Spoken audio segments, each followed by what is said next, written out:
Hi, everyone, and welcome to another episode of the Galit Speaks podcast, where I talk about all the things that matter to me. I have a guest on today I'm so excited about, Deanna Walker. Um, Deanna Marie Walker was in an alcoholic relationship for 20 years. During that relationship, she sought assistance from therapy and Al Anon to help her in that relationship.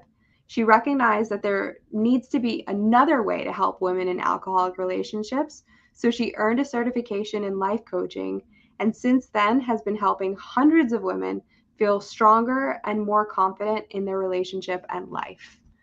So, that's a huge thing because so I said it a little bit in the introduction for this. So anyone who's reading like the Facebook event or the YouTube caption will Yeah. know that I was actually in a relationship with a functioning alcoholic hmm for almost 7 years. And it took a huge, huge toll on me and my life. Yeah, I actually did see that in your intro in the write up for this segment. And I too was in a high functioning alcoholic relationship. I mean, my husband and I, we actually built a successful real estate company. We had two offices with multiple agents. All the time, he was just like drinking and coming home at night. So he would do his work during the day and then come home and get drunk at night. And it was really, and most people didn't believe me what I was really going through because they're like, well, how is he being, able to do all of this Yeah. and manage, drinking in the evening too. So I get Right, because when we think of alcoholics, like we think of someone who is not able to function in society, it. right? They are like drinking and my ex drank during the day, but not enough that he was getting drunk at work, let's Right. say. Um, but like he was high functioning. Like he was the plant manager of hmm a huge manufacturing company. And hmm again, like and even at night when he was drinking, um, it was strange because he was usually like he wasn't a bad drunk. hmm He wasn't angry or screaming or breaking things. My I think that my biggest issue was that I was running my own business, hmm and so I'd get home later than him. hmm Like I'd get home like 8, maybe sometimes 9 o'clock. By then, I could already see in his eyes that anything that I said to him, he would not remember in the morning. Yeah. And so at some point, you just stop talking. Yeah. So like Absolutely. there's so many different types of alcoholism, and I think that when you're with a functioning alcoholic, it's a little bit different because you don't get the same kind of support as if you were with someone who is like noticeably an alcoholic. Is that something that you find? Well, I don't know. I mean, like you said, you're definitely right when there's a range of alcoholism, right? There's people who don't drink, like my husband didn't drink during the day, but then he drank at night. And then there's also a lot of people just think of, I was just talking to another coach friend of mine, and she says like she would call her friend's husband an alcoholic, but he would never call himself that. He was just a heavy drinker, or he just drinks too much. And that's what people, they kind of use that terminology if they are in functioning positions, because the label of alcoholic, people think of like Skid Row or a bum holding a bottle in a bag. And Yeah. that's not the case in most of the relationships. It's just these are people who are have beautiful homes and families and whatever. And just at the end of the day, and I'm not just going to say the men or the women, they're coming home and they're just drinking too much wine. There's a lot of women, with their wine. And um, so you just don't know. You can't label, one size does not fit all, I guess is what I'm trying to say. Yeah, 100%. Yeah. So let's say someone is in a relationship with an alcoholic, um, and so there's being in a relationship with an alcoholic and then not being okay in that relationship. Hmm. What's the next step? What do they do? Well, I think it's really, listen, there's a lot of men and women out there who are in alcoholic relationships who have um no willingness to leave their relationship. You know what I mean? Like they're just going to stay there. So we really can't just say, like a lot of our family and friends are always like, leave the bum or kick her out. Why are you putting up with it? And there's just so many people in these relationships that they're just not going to go anywhere. And there's reasons for that. So what I would offer up is like they get to decide, right? They get to decide the life they want to live. If they want to leave, then there are certain steps that you can take to start moving you forward to that place. But if you want to stay, there's also other things that you can do. There's tools you can create, like creating boundaries and stopping codependency to help you manage living in that relationship. For Right. me personally, like my goal for all of my clients, I don't care whether they stay or they go, because my ultimate goal is for all my clients is to live a better life. Because if you can't leave because of finances or some other reason, maybe you have a child that has an illness that both parents need to tend to, or whatever the reason is, it's like I just want you to be happier in that relationship. I want you to feel better in your life and better about yourself as best as possible, knowing all that's swirling around you. Yeah. Because I also think, I know you're just going to say something. One other thing Yeah. is like, because the reason why we stay in these relationships, Galit, and you are probably well familiar, is that, we are the caretakers. We are empathetic. We are there. We stay in the game because we love them and we just want to fix them and make it all better. Yeah. So, it only each individual can decide, is there a time for them that they must do something different, whatever that is. Yeah. I think you're right. Like for me, it was it wasn't necessarily that I thought I could change him. Mhm. It was that I thought that it wasn't enough Yeah. to let go of someone that I loved, that we had a good relationship Mhm. otherwise, that was very fair with me, and it just came to a point where what ended up happening is that I became smaller and smaller Yeah. and smaller in that relationship and lost myself. And then it was something that I needed to deal with because I did not have a person to talk to anymore, right? Like once for the first few years, I was still dealing with okay, he doesn't remember everything that I said the next morning, and like, oh, that's a bummer. We have to just talk about it again. Right. But like Right. after 3 years of that, you're Right. like, I'm just not going to talk anymore because Right. there's no point right now to talk. And that's when it really started to like hinder the relationship to the point where like I just wasn't coming home from the office until like 10 p.m. at night, 1 in the morning sometimes. I just like threw myself into work and stopped caring about me. Yeah. And it was just a kind of like a downward spiral. And I realized at that point, like, I, and during the whole time, I had been asking him to lower the amount that he was drinking, Yeah. not even to stop, just to like cut down. Yeah. And at some point I realized, okay, he's never going to do that and Right. I'm no longer okay. Right. And so I just need to get out. And that is, and every woman and man has to come to that realization and wake up call, right?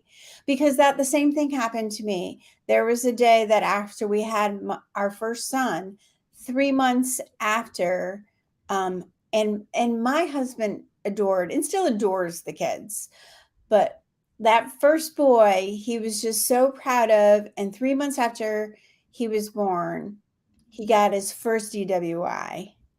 And I remember him getting back from that evening and the look in the solemn and the just distraught on his face and realizing like he just can't stop drinking. Like I could see the remorse in his own face that he's got this young son who he's so proud of, and he was cuddling our son, and tears were rolling down his face. It's like but he just couldn't, because then 3 months after that, he got another DWI. So he Yeah. got two DWIs in 6 months after the birth of our son.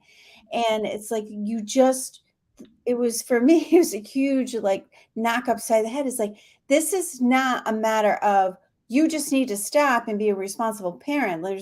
There's a serious issue going on here.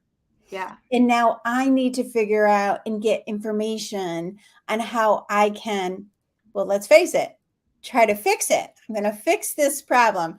We just had a newborn son. I'm going to fix this, and I'm going to make it straight, and we're going to live happily ever after. Right. And unfortunately we realized we can't change. And after much trying, we realized we can't change people. He has got to want to change, in my case, for my husband. And it's like, but he wasn't. So then I decided that I had to do something different. Right. Yeah. Yeah, I think that's really the ultimate thing, that the bottom line when it comes to addiction, right? Because Mhm. alcoholism is a disease, it Yep. is an Yep. addiction. And the person with the addiction has to be the one to hit rock bottom. Like Absolutely. you can't hit rock bottom for them. Like your rock bottom is not their rock bottom. Right. And sometimes that just doesn't align. Right.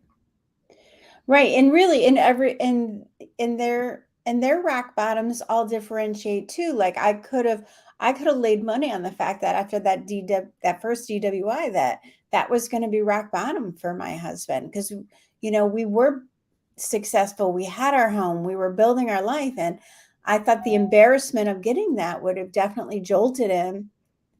But then it happened again. And so you just know that, yes, this is a disease and an addiction. And a lot of women, I hear from women, and I hear in my social media posts and everything, well, it's like, I'm not going to abandon them. I'm not going to abandon them if they had cancer. And it's like, if that's your stance, then that's okay. Like, I'm not going to argue with you. My only goal for you is, if you're going to choose to stay with them and their disease, you too deserve some happiness and some peace in your life. And let me show you some tools and how you can create that for yourself. Okay, so that's a very interesting take, and that's one of the reasons I wanted to have you on. What, you know, if you're staying in the relationship, Yeah. you obviously have to make sure that you're taking care of yourself, which was Yeah. something I was not doing. Yep. What would you have told me if Well, I had the number one rule in not just alcoholic relationships, but all relationships, are creating boundaries, right? And boundaries are not to punish your partner, whether you're in a, you know, I was going to say healthy relationship, but even if you're in a non addictive relationship, it's like you just have to know what your self worth is and what you will accept and what you won't accept, no matter. And from that place, it's like, if they violate your boundary, you have to stick to your guns. And unfortunately, a lot of us in alcoholic relationships, when we've been with our partner 7, and in my case 20 years, your confidence in your self-esteem has been whittled away down to, you know very small amounts. And so it's like you can't, you don't fight, you don't, confront them, you don't like call them out on their lies, when they say they're going to be home and then they don't at 5 and they don't come home to 6, we don't even say anything. Like you said yourself, you didn't even come home till 10 o'clock at night. Yeah, You I just just checked become out. so small. Yeah. And we call that in the coaching world, you're just buffering. You were just buffering with work. You're just trying to fill up that empty space because you didn't want to address that issue. Because my guess is at that time, your self-esteem, confidence, self-trust of you and was very small, and you didn't want to fight anymore. You get so tired of fighting. You're just like, I just don't want to do it anymore. Yeah, 100%. Like Yes. I stayed in the area where I felt confident, which Yeah. was my work. Yeah. Knowing that I could build my business and knowing that I was good at what I did. Yeah. And that was where I stayed because that's where I felt good. Yeah. And when I came home, I didn't feel good. Like did not I did not have the confidence. I did not feel like I was being seen. I did not feel like I was being heard. Yeah. Um, there were other issues in that relationship, and I felt kind of oppressed because I was too much. Like the way that you see me now, like Mhm. I'm loud, I have blue hair. I was very much that person when I got into that relationship. I didn't Yeah. have the blue hair, but I was like extra. You want to call me extra? I'm extra. Mhm. And with that relationship, I slowly had to become like smaller and smaller and Yeah. smaller to kind of fit into whatever his idea of like what I should be Yeah. was. Absolutely. It's like walking on eggshells. It's like whatever I can do to minimize another blow up or blow out, it's like I will just do this. And then we just live such a small, repressed life. And so I don't want women to do that. And so by creating boundaries and breaking the habit of codependency, because we're always like looking to the what are they doing? What are they doing? Can we go shopping? Can we, can I run to the grocery store? Can I go out to drinks with my friends? Or can, you know what I mean? It's like, can I do anything? It all relies on you're always looking toward that other person, where you should go shopping, you should go out, with your friends, you should be able to go exercise and not worry that, your walls are going to be crumbling in on you when you return. But unfortunately, when we're in these relationships, they're so unpredictable. We don't, like, for example, again, back to my small son, this is the truth is, like, I actually went to the grocery store and did some grocery shopping. I came home. My husband started drinking. He had a chair pulled up alongside the stove and was making sloppy Joe's hamburger on a frying pan with my 3-year old there. And it's like, what? I just ran to the grocery store. And it's like, it's that kind of life that you feel like you're stuck in a box and you can't do anything, and that what makes it so much more difficult, because then we just try to isolate ourselves from their behavior totally. Yeah. So do you have any tips on, because I know that there are a lot of times we think we're setting boundaries, but we're not really setting clear boundaries. Do you have Mhm. any tips on like what a boundary actually sounds like? Well, a boundary is really just stating in advance, like clearly in advance, what it is. Like, say like I've been talking a lot of these past couple of weeks about holiday parties, right? Yeah. So, well, I mean, I have been to social media because my husband, when we go to holiday parties, he would overdrink, and then I would start becoming the brunt of his jokes. I guess that's right. And so I've been telling my clients, don't allow that. Don't don't stay silent, and make sure like you let them know if you start over drinking, I'm going to take the car and you're going to have to take an Uber. So that would be a boundary. If you start, making fun of me or whatever, again, I'm going to leave the party. If you start like groping on girls, I'm going to call you out on it. It's like those are like you tell them in advance, and then the bottom line is you just need to follow through, because if you don't follow through, it's merely a request. I'm Yeah. requesting. Yeah. So, And I think also to note, like, make sure that the repercussion for the boundary is something that you're willing to follow through on. absolutely. Because I think so many times we say, I'm going to leave. Yeah. And you're not necessarily ready to leave at that point. And It, so mhm. it doesn't work as a boundary because you're not willing to follow through on, you've gone to the extreme with the repercussion. Absolutely. And that's the worst thing you can do.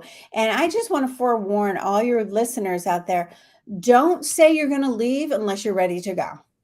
Yeah. Because otherwise, it's like I used to say, it's like, Charlie Brown's teacher, for all of you who are old like me, it's like womp, womp, womp, womp, womp, right? They don't hear any of it because they just figure, oh, they just say that all the time. They just say that.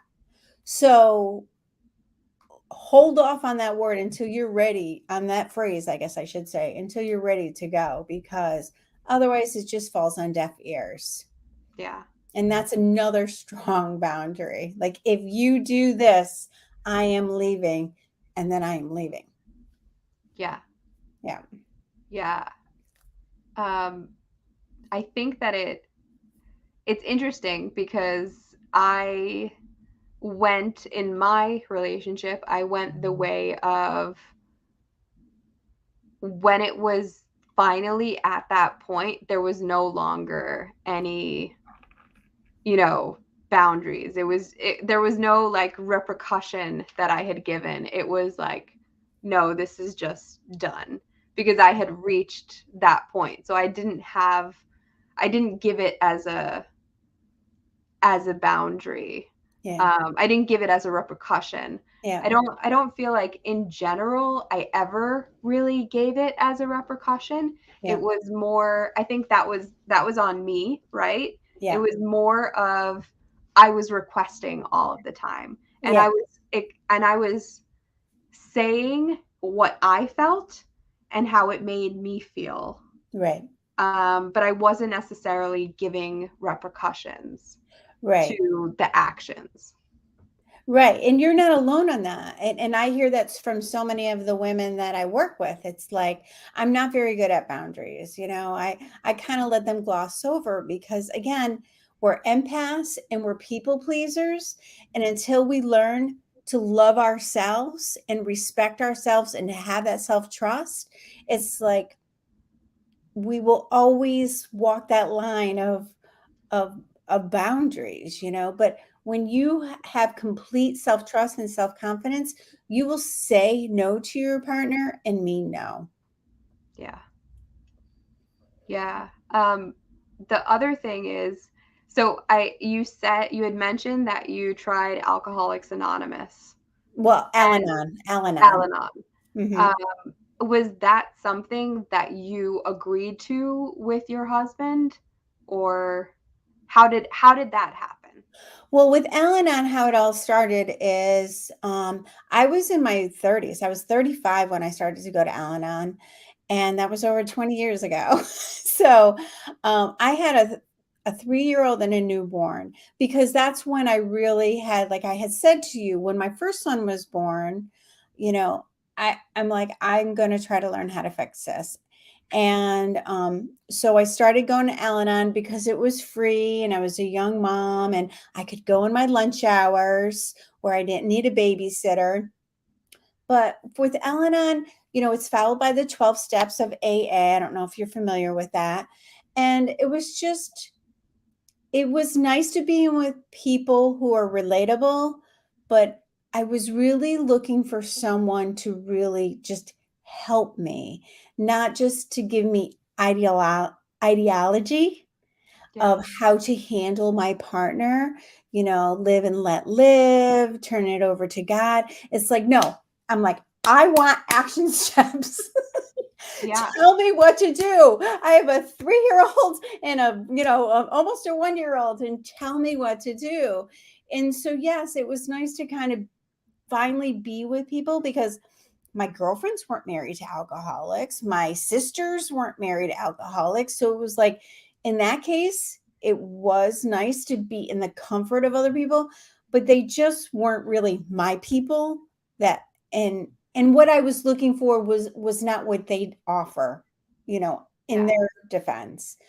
And so then I went to therapy, and with therapy, it was like I was talking to my girlfriend, and a lot of the alcoholism wasn't addressed. And I just felt like you don't really understand what's going on. And I hear that from a lot of my clients too. It's like the reason why they're attracted to me is because I was in the alcoholic relationship. I understand all those nuances. I can crawl around in their brain, because it's like, what? I've been there, done that. And so to get to where I am today, that's how I started, is because I didn't feel at place or felt like I was getting really any true benefit. And like I said, I was looking for action steps. I want somebody like your therapist is never going to tell you, well, you need to go home and tell him to stop doing this, or Yeah. you'll do this. I mean, they're just not going to do that. That's not how therapy That's works. not what they do. That's Yeah. not what they do, right? They're supposed to like plant seeds and then let you go do it. So with coaching, you can just kind of point out, well, have you ever thought about this? And especially since I have experience with having an alcoholic partner, it's like I already know that they've already thought about this. And but since I also have 15 years away from that relationship now, I can be like, have you ever considered doing this? Or how would it feel for you if you did this? And give them a little bit more actionable steps, to really get them to where they want to go in this with this relationship, and just in their life in general. Yeah. I have a question. So for those of us that are listening and don't really know the difference, because I don't fully know the difference, what's the difference between Al-Anon and Alcoholics Anonymous? Al-Anon is for family members of alcoholics. Okay. And Alcoholics Anonymous is for AA, the yeah, it's alcoholic. just for the yep, and they follow the same 12-step principles. But Al-Anon is for the family members. And then there's also Alcoa, which is for children of adult alcoholics, children of alcoholics. And they have Al-Anon teens now, and a whole bunch of other groups too. So Okay. So did your ex ever go to any kinds of treatment? And how did that go? Did you send him? Did he decide to go? Like what happened? I think when I was trying to, well, I don't think, I know when I was trying to fix him and I was getting stronger. Like this is when I had started, I recognized there was a problem, and I did start going on in therapy, started reading more books, and recognized that I not needed to started speaking up, find my voice again, and be strong. And it was hard and it was scary, because that it's like, if I say anything about him having, his sixth beer, it's going to go into a blow fest, right? Yeah. But then I also learned not to do it while he's drinking. You do it the next day, and then when it's calm and you can talk to them and don't judge them, and then have a conversation. And from there, it's like you just try to, I would say, this is a problem for us. I really think you need to get help. We're going to be, you may lose your family. I didn't say I was leaving. I said, you may lose your family. And and eventually, to answer your question, he did go to AA. And the problem is, for all of us women and men, you think, oh my God. And you're like, oh my God, they finally did it. Hooray. My life is going to be better now. And I think my husband, I want to say, went for maybe 2 months, and then it was over. And I Yeah. would also say too, I mean, for those listeners who are familiar with it, I mean, this is for anyone who's dealing with addiction and recovery. It's like this is not a 2-month process. No. You're, you know what I mean? It's like you're unwinding years of self-hate, self-deprecation, and that's why they're drinking. So it's like if unless you start following all the steps and really start taking ownership of their own responsibility in that problem, they're never going to get better. So, there's a lot of people who, and I hear it all the time, like their partners go to AA and then they drink when they leave, as soon as they leave. So, Yeah. so he did, but not for long. And it's just like, I just knew, like, I got to take care of me. And really for me, it's like, I had 2 little boys too. It's like, Yeah. this is not the role model that I want for them. And this is not the life that I want for them. Yeah. Yeah. So what happened with me is, so his family in general struggled with addiction and Yeah. alcohol addiction. He had brothers that died Mhm. basically from alcohol poisoning. Mhm. Um, and he knew that it was a problem in his family. Mhm. Um, he did not start going to AA until after I left. Mhm. And it was like, hey, I'm in AA, take me Mhm. back now, I'll be better. Yeah.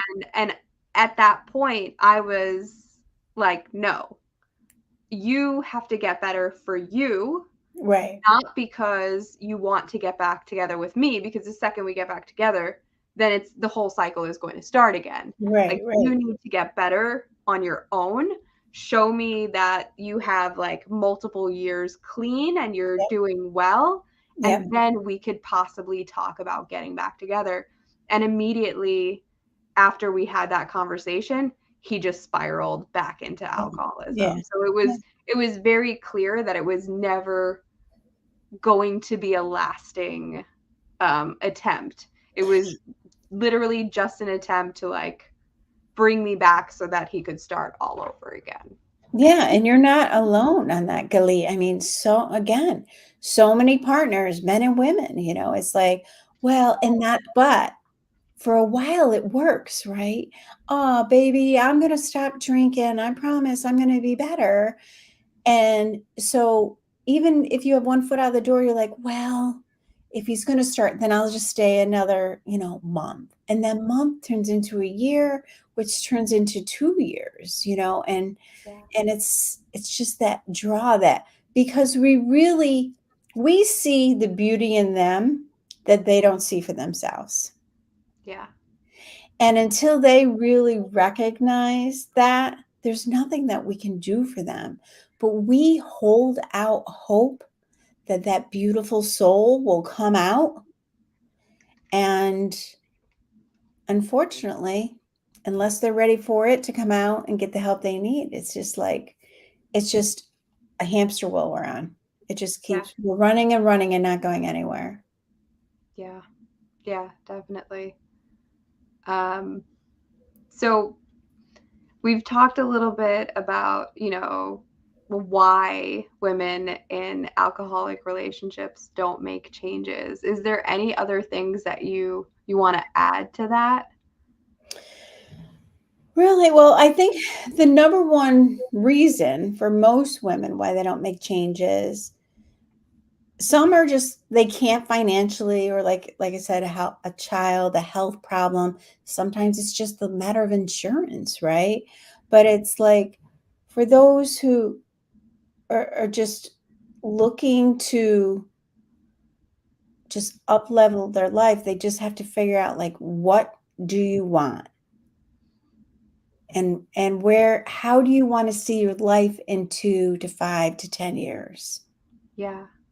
I think that a big part of it is fear, Yeah, right? The yeah, the fear of the unknown, the yeah, fear of failure, the fear of like not being able to do it by yourself, especially if you have a partner who's high functioning, yeah, right? Because like they are they have a role in, Mhm. the finances. They have a role in like bringing in money and taking care of things like, like obviously my expenses went up drastically when I Mhm. left because like, we had a dog, there was no one to walk the dog. Now I had to pay Yeah. dog sitter. Like, there's all these factors. Mhm.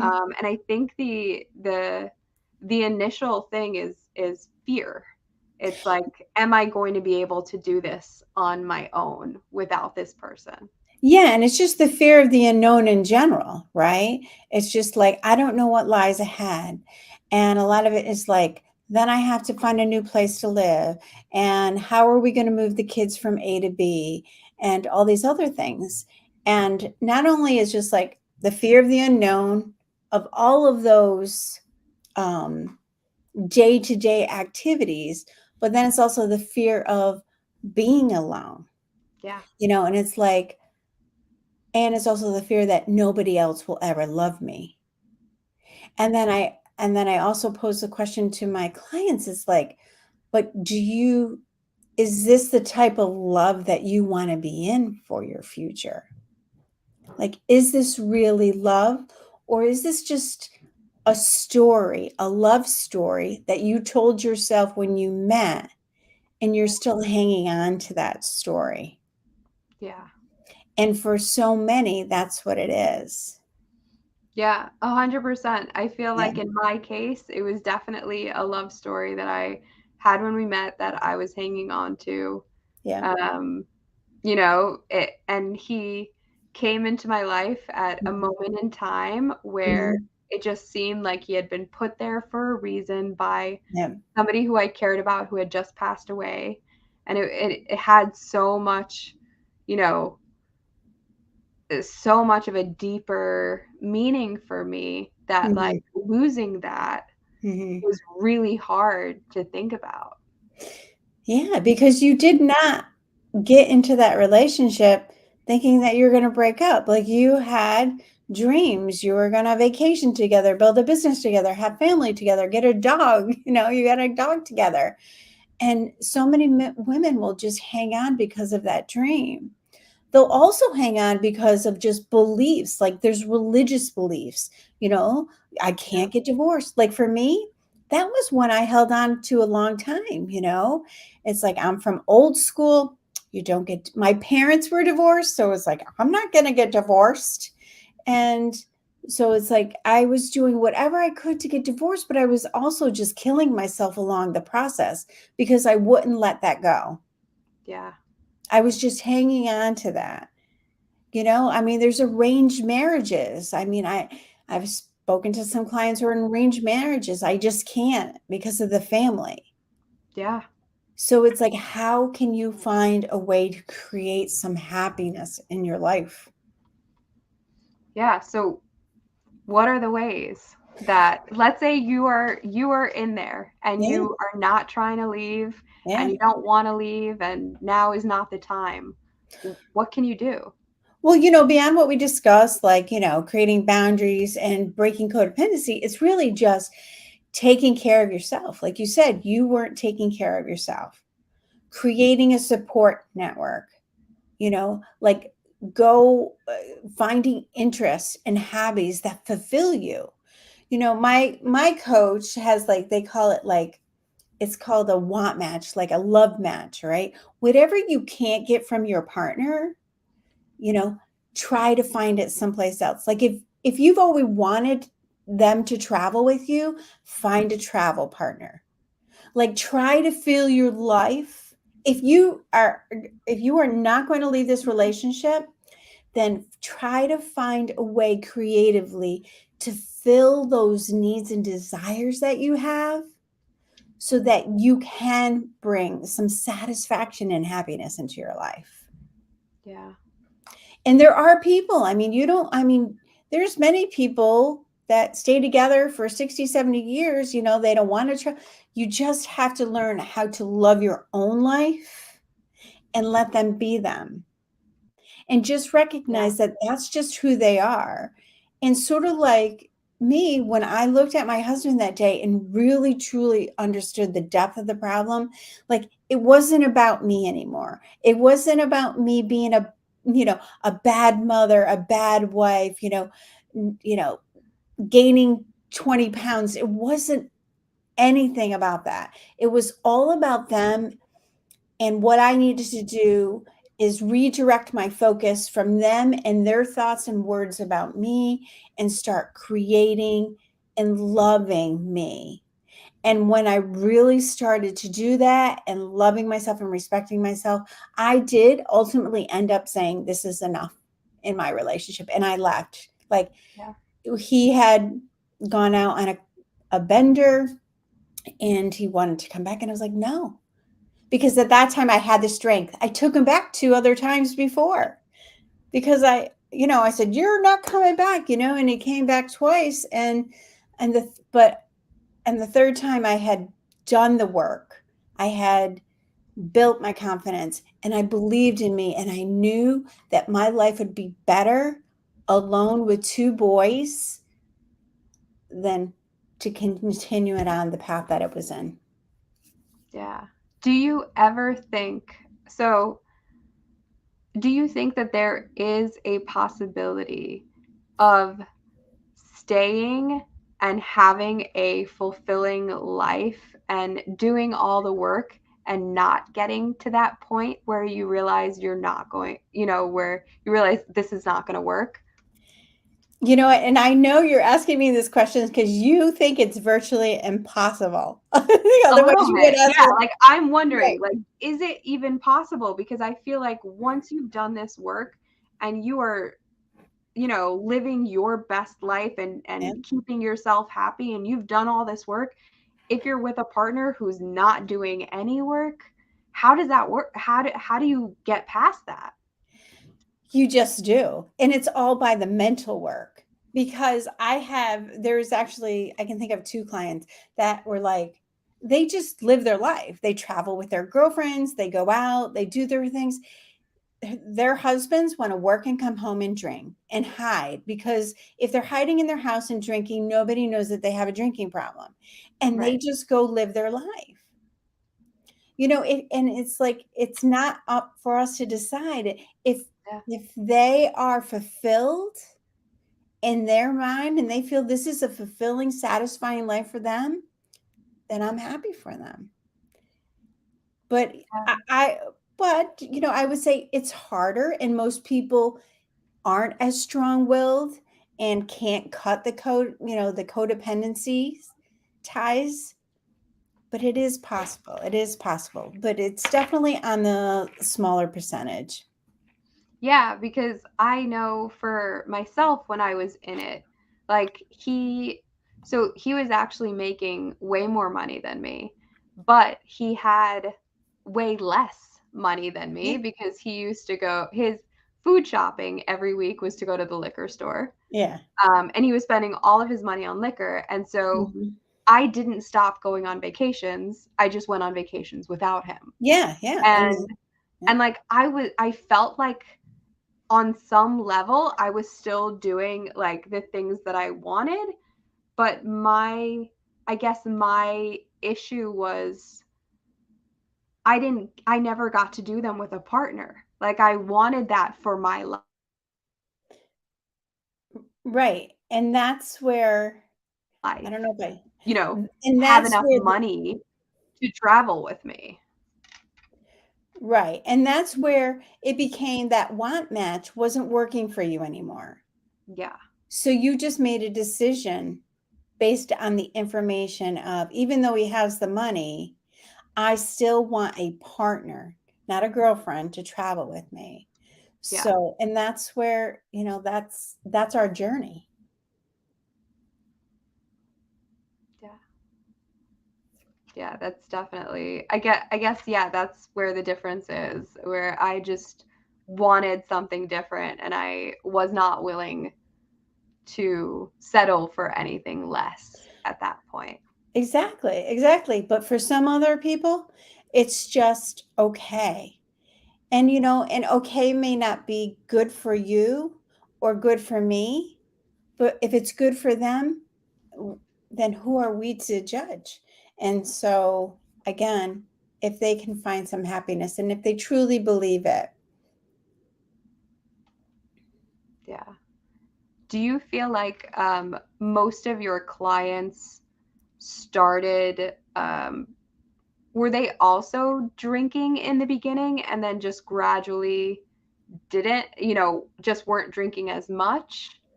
And then they noticed it in their partners, or? Well, I'll speak for myself. It's like, yeah, I met my husband when I was 23. I was out at the happy hours with him. We were Sunday football and we used to go to games and we did all the things, and that's what you do in your 20s and 30s. But then for me, when like I said, when I had my son, and I could be like, okay, I'm a grown up now, I have a son, I'm going to stop drinking. And then he couldn't, that's when, for me, was when I recognized the difference. But I would say, yes, a lot of people do. For a while, like when my husband like did go to AA, like I stopped drinking. And then when I was starting to get stronger and I was going to Al-Anon on my own, I wasn't even drinking anymore in the home. And it's all just a choice. It's like what works for you. Because and in hindsight now, and I'll say this to everybody, if I drank every single day, if that has nothing to do whether he was going to drink or not. Right. Like my drinking has nothing to do with his drinking. His drinking, and I say him again, but it's her, it could be him or her. His drinking is just about how they feel about their life and their stuff and has nothing to do with me. Yeah. So, how people handle it on the journey, sometimes I drank, sometimes I quit, sometimes I just drank when I was out with my friends. It just has to be, a personal decision on your journey. But your drinking has nothing to do with their drinking. Yeah. And so if somebody is living with someone who they think has a problem with alcohol, Mhm. what are the signs? How do they determine that? Like, because a lot of times like for me in the beginning, I was like, I don't know if this is a problem. Like, I don't know if there's a problem here if he's an alcoholic. Like, I just don't know. I'd love to tell you, Galit, that it was just like there's a rule book of, okay, here's the signs. If Because for some people it can be 2 beers a day, and for other people it could be 12 beers a day. For some people it could be, um, just heavy drinking Friday, Saturday, Sunday. You know, you just don't know. So, my answer to your question is, if you feel that this is affecting your life and your relationship with your partner, then I would say it's something that certainly needs to be addressed. If it's affecting the family, the kids, the job, if he or she, I keep saying him because it's my experience, but Yeah. if they're losing their job and stuff, it's like, okay, there's probably some big red flags out there. And other side effects, adultery, gambling, pornography. I mean, there's all those things that come with it too. They should be addressed. And then you should, just when they're not drunk or doing whatever they're doing, just try to communicate with your partner and let them know. Because one of the things that I do see that ends up backfiring for a lot of women is they don't address the problem with their partner. They just let it fester, fester, fester, fester, fester. And then they're like, I'm out. I'm out. And then they don't actually try to rectify, communicate, and clarify the problem. They just run from the problem and they just drag the issues with them. Yeah. Yeah. And I think it's very important also to address the problem when they're sober. Yes, absolutely. Yeah, because that that I feel like was an issue for me in the beginning, Mhm. where I would see it happening and I would be addressing it, but they were already drunk at that point and did not Yeah. care. Yeah. No, And none of that lasts. yeah. Yeah, there's no use. Like I honestly, I kind of did the same thing that you did. Like whenever they get that look, and we all know, anybody in an alcoholic relationship knows the look. Don't bother. Don't bother to say anything. Don't try to argue. Don't tell them it's left when it really should be right. I mean, just don't. It's just not Yeah. worth it. It's just not worth it. So, but the next day, hold your own, show some strength, have some belief in you, and be honest and clearly communicate without judging. Yeah. Because if you come from a place of judgment, like, if you start a conversation, well, you were so drunk when you had those no, when you had those 12 beers last night, nobody's going to want to talk to you. Yeah. Nothing gets resolved because who wants to be judged? It's like, and I know there are people maybe like, well, why do I even have to talk to him about this? And the reason why I suggest that you clearly communicate with them when they're not drinking is because it's for you. It's for you. Yeah. So when and if you decide to make a change, no matter what that change is, you can be settled with yourself and know, I told them.